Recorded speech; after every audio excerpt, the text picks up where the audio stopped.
How do you put a value on something people have always expected for free? This was the challenge faced by Martiana Chia when she set out to give family tradition a new life and a new price tag. The Gen Z entrepreneur in Sarawak turned her grandmother's homemade tuak, or rice wine, into a branded product with real customers and real income. Tuak is a traditional rice wine brewed across Borneo, part of the same family as sake in Japan and makgeolli in Korea. But unlike those drinks, tuak has rarely been commercialized.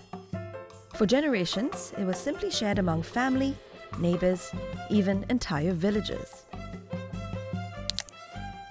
In Martiana's family, the tradition goes back at least 150 years.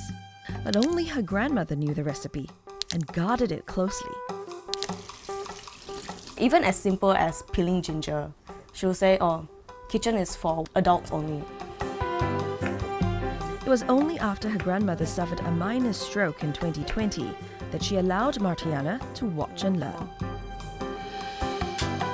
She was itching to brew.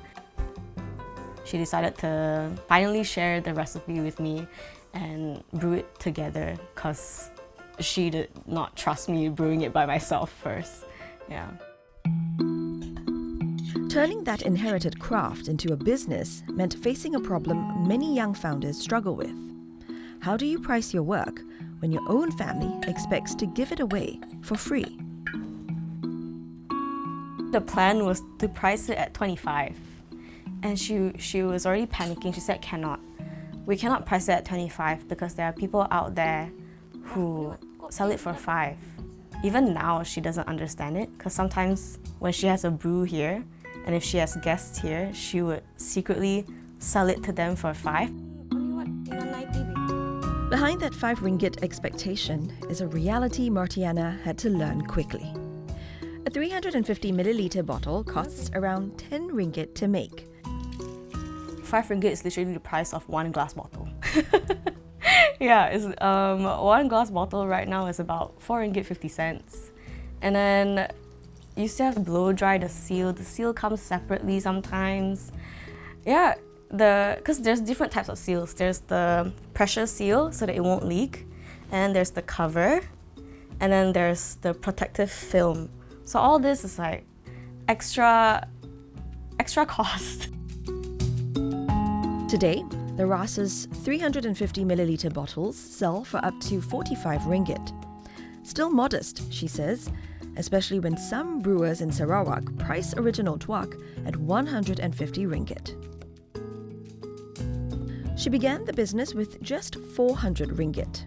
Ingredients were grown or supplied by relatives.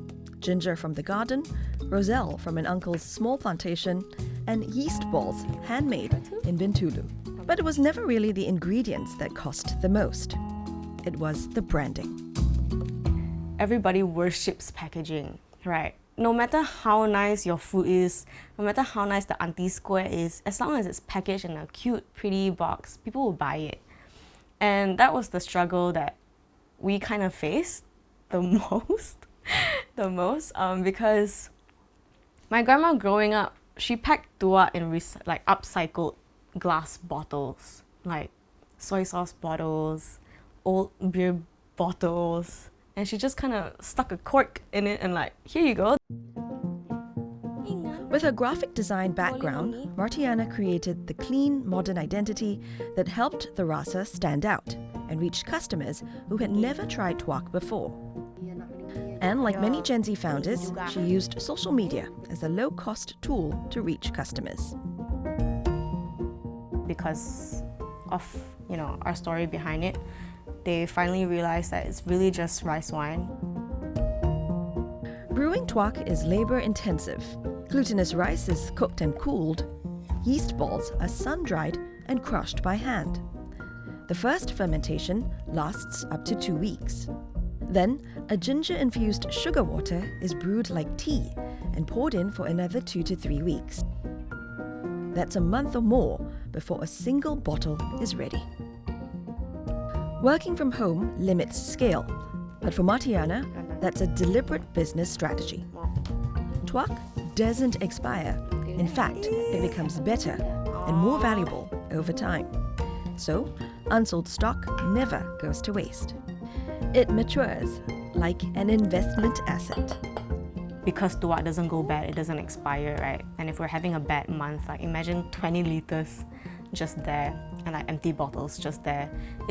It really takes up a lot of space. We're literally sacrificing our comfort at home for our customers. Most demand now comes from weddings. The tuak is also sold in local cafes and gift shops. To diversify her income, Martiana started a tuak bar, serving tuak-based cocktails using local ingredients like lemongrass and roselle. She also has income from other businesses, including marketing and selling jewelry. Despite being profitable, she chooses to give most of her earnings to her grandmother. I don't expect her to brew and buy like ginger, go and plant the ginger all on her own and don't repay back. And especially being in an Asian household, giving back monetarily is also a big way of appreciation, right? For now, Martiana intends to keep the rasa small and artisanal. Scaling up would mean detaching her grandmother from the process, and she isn't ready for that. But she hopes tuak itself will gain wider recognition. Why do you go out there celebrating what sake is when it's not even your tradition, while we have tuak and it's underappreciated? We were also never that close before starting the rasa. It was actually through this business that my relationship with my grandma grew. Tuak was never meant to be sold.